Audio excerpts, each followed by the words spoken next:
आज तुम जिस जमीन पर खड़े हो वो कभी जमीन थी ही नहीं।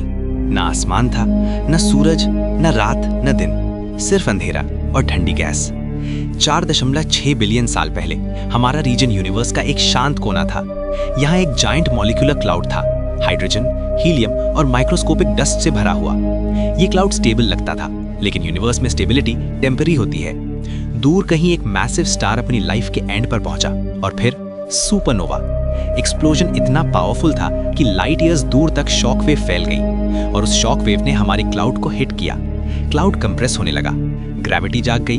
जब मैटर एक जगह गिरता है वो सीधा नहीं गिरता, वो घूमता है। क्लाउड स्पिन करने लगा, जितना कॉन्ट्रैक्ट हुआ उतना फास्ट घूमा। बिल्कुल वैसे जैसे आइस स्केटर अपने हाथ अंदर करता है तो स्पीड बढ़ जाती है। बीच का रीजन डेंस होता गया, टेम्परेचर बढ़ता गया, मिलियन डिग्रीज। एटम्स टकरा रहे थे, प्रेशर इनसेन था और फिर यूनिवर्स का एक फंडामेंटल मोमेंट हुआ। हाइड्रोजन एटम्स फ्यूज हुए, एनर्जी निकली, लाइट पैदा हुई। एक नया स्टार जन्म ले चुका था, हमारे सूरज का पहला दिन। लेकिन स्टार बनना सिर्फ शुरुआत थी। उसके अराउंड जो मटेरियल बचा वो गया नहीं, वो फ्लैटन होकर एक डिस्क बना, प्रोटोप्लैनेटरी डिस्क। इस डिस्क में हर पार्टिकल एक कंस्ट्रक्शन वर्कर था। यहाँ हवा नहीं थी जो रोक सके, यहाँ फ्रिक्शन नहीं था जो स्लो करे। पार्टिकल्स टकराते रहे, कभी चिपक गए, कभी टूट गए, फिर दोबारा जोड़े। स्टैटिक इलेक्ट्रिसिटी ने पहले ग्रेन्स जोड़े, ग्रेविटी ने बड़े पत्थर बनाए, सेंटीमीटर, मीटर, किलोमीटर। अब इन्हें प्लैनेटेसिमल्स कहते हैं। स्पेस अब खाली नहीं था, ये एक वायलेंट कंस्ट्रक्शन जोन था। हर डायरेक्शन में पत्थर ही पत्थर और हर टकराव में एनर्जी रिलीज हो रही थी। कुछ बॉडीज बड़ी होने लगी, जितनी बड़ी बॉडी उतनी ज्यादा ग्रेविटी, जितनी ज्यादा ग्रेविटी उतनी ज्यादा मटेरियल कैप्चर। रनअवे ग्रोथ शुरू हो गया। यहाँ सर्वाइवल सिंपल था, या तो तुम एब्जॉर्ब करोगे या एब्जॉर्ब हो जाओगे।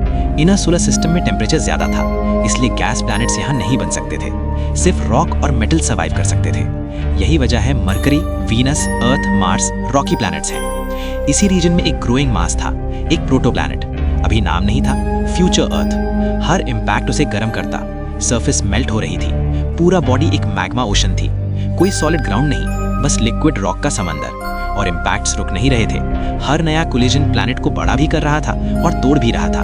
ये क्रिएशन और डिस्ट्रक्शन एक साथ चल रहा था। जैसे जैसे मास बढ़ा, ग्रेविटी स्ट्रांग हुई, प्लैनेट स्फेरिकल होने लगा। अब वो एस्टेरॉइड नहीं रहा, वो प्लैनेट एम्ब्रियो बन चुका था। मगर एक प्रॉब्लम थी, हीट।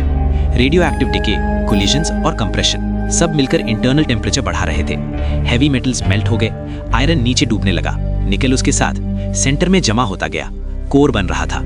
ऊपर लाइटर सिलिकेट मटेरियल्स रह गए, मैंटल अलग हो गया, प्लैनेट डिफरेंशिएट हो रहा था, स्ट्रक्चर पैदा हो रहा था। यही मूवमेंट होता है जब एक पत्थर प्लैनेट बनता है। इस वक्त अगर कोई देख पाता तो उसे एक ग्लोइंग ऑरेंज वर्ल्ड दिखता।